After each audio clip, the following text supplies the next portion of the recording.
Ito ang magandang isa sa mga ginawa ng ating Pangulo ngayon. Kanyang pinagre-resign din po, pinagpapile ng resignation ang mga opisyalis ng mga government-owned in control corporation. In other words, yung mga korporasyon na nasa ilalim ng Executive Department. Nationwide po yan, hindi lang dito sa Metro Manila. Marami po yan. Actually, parang mas marami yan kaysa sa mga cabinet secretary. Yung mga korporasyon ng ating pamahalaan. Kaya ako tamang sinasabi ito o sinasabing ito yung magandang ginawa ng Pangulo dahil kasi marami pong korporasyon ng ating pamahalaan ang hindi naman kumikita. Liability, hindi asset. Ibig sabihin, kinakargo pa, sinasubsidize pa ng Executive Department Office of the President at yung taxes, yung pera na buwis ng mamamayan. Kasi dapat ang korporasyon ng pamahalaan kumikita at nagre-remit, tumutulong sa National Treasury, kabambayan ng bansa. Pero marami pong korporasyon ang hindi po nagagawa ang kailan dapat gawin na kumita at makapag-remit, makatulong sa pangailangang pananalapi ng national government. Kaya dapat mag-resign at pinapagre-resign. Ang isa pa, kung hindi man lahat, marami po sa mga posisyon na chairman, president, CEO, general manager, or director o commissioner ng mga government-owned and controlled corporation, political accommodation. Ngayon at nung mga nakaraang taon, nakaraang administrasyon. Yung isiningit dahil pinakiusap ng kapartido, kaibigan, malapit sa Pangulo, nung araw pa. At ngayon. So yan yun dapat talagang silipin. Pangatlong issue, sobrang lalaki ng sweldo ng mga chairman, president, CEO, general manager ng mga korporasyon na mas malaki pa kaysa sweldo ng Pangulo. Alam ba ninyo na mayroong korporasyon ng pamahalaan na milyon ang monthly na sweldo? Pinakamahina yata 500,000. Samantalang ang sweldo ng Pangulo mahigit ng 400,000 a month. Ganon kung kalayo. Kasi yung mga korporasyon na yan, karamihan meron sariling charter.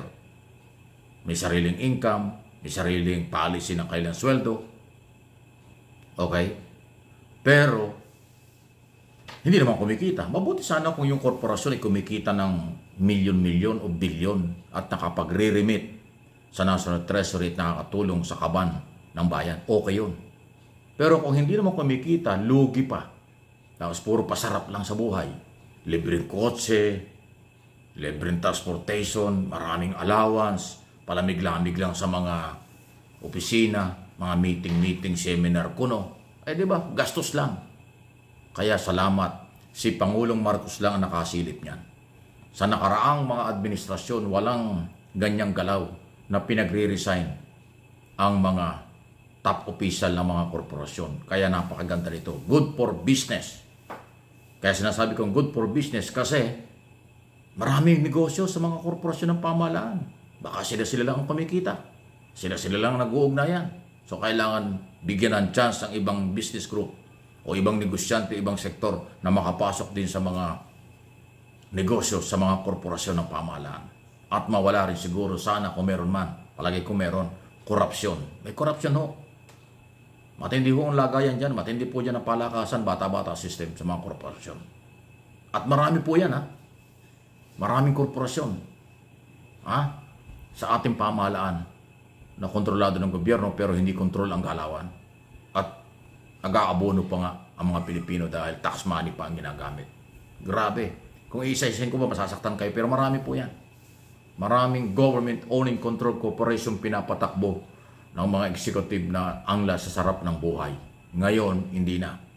Ang utos ni Pangulong Marcos, mag-file sila ng resignation, address kay Executive Secretary Lucas Bersamin. Anong ibig sabihin yan? Si Bersamin ang magsusuri. Siya din ang magre-recommenda sa Pangulo kung sino ang dapat matanggal o palitan o sino mariretain. So lahat sila obligasyon. Inuulit ko ha, yung mga director kasama dyan, General Manager, CEO, Chairman, President, yan po yung mga opisyal o commissioner. Parang dun ho sa cabinet level, pinag-resign yung gabinete, So dapat yan kasama ang Yosek Asek. Dapat mag-resign din. Mga direktor na kung ano-anong opisina, lahat to. Kasi gusto ng Pangulo ay hindi lang i-overhaul o top overhaul. Gusto niya i-overhaul talaga ang gobyerno. Kasi itong natitirang 3 taon, seryoso na yan. Na dapat ma-improve at maramdaman ng taong bayan ang serbisyo ng gobyernong nasyonal. Yan po yan. Kaya napakagandang balita. Suportahan natin. Siyempre, yung mga may ginagawang illegal, may ginagawang hindi tama dyan, magagalit. Magkahanap yan ng kanya-kanyang padrino. Galing sa koneksyon sa mga nakaraang gobyerno at kasalukuyang gobyerno. Ay, hindi po obra yan. Secretary Bersamin ang bahala dyan. Okay? Hindi pa tapos ang evaluation sa mga cabinet secretary at iba pang opisyal ng pamahalaan, pero ito sinunod na ang korporasyon. Mga top opisyal. Napakagandang galaw. Sana mag-improve ang income o kita ng mga korporasyon pag nagpalit ng opisyal. At yung mga tutulog-tulog o walang galaw na kusa para kumita at makatulong sila sa pananalapi ng bayan, dapat ding magising na sila. Kung hindi, dapat talagang palitan na sila. Sana ito yung totoong political will. Walang bata-bata system, walang palakasan, kahit kapartido, tutuluyan. At palagay ko gagawin niya ng Pangulo. Kasi wala naman kailangan pang hilingin ang Pangulo sa mga ito dahil tapos na ang eleksyon. Ang midterm election tapos na. Ang susunod na eleksyon, barangay na lang, local na lang yan. Ang susunod na eleksyon ay sa 2028, presidential, tapos na ang term ng Pangulo. Kaya wala nang pagkakautangan ng loob.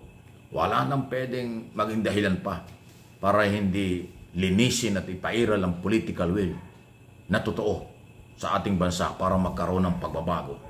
Hindi lang good for business, good din ito para sa mga mamamayang Pilipino kasi pag kumikita ang korporasyon dahil sila pinalitan o dahil sila nagbago, panalo ang bayan. Pagka nagpalit, malamang mawala rin ang korupsyon, panalo pa rin ang bayan. Mag-improve pa ang galawan ng mga korporasyon ng pamahalaan, panalo ang mamamayang Pilipino. Yun po yun, kaya positibo. Ang rereklamo at gagalaw lang dyan or masasaktan ay yung mayroong personal interest. Yung may mga agendang pangsarili. Yung pinagkakakitaan ang mga posisyon, yan ang tatamaan dyan at yan ang magagalit. Expected na yan. Pero ako, bilang mamamahayag, bilang political vlogger, sasabihin natin ang totoo. Tama, suportahan natin ang galaw ng Pangulo dahil siya lang ang nakagawa nito. Sinasabi nilang mahinang presidente, ito hindi. May tapang, talino at lakas ng loob sa kanyang mga desisyon. Napakahalaga niyan, napakaganda niyan. Wow! Please like and share ng video. Dito sa Mike Abe Opinions at itong channel na ito, MA Pinoy TV. Dalawa po yung channel natin. Kaya samahan niyo ako. Marami pa ho tayong pag-uusapan.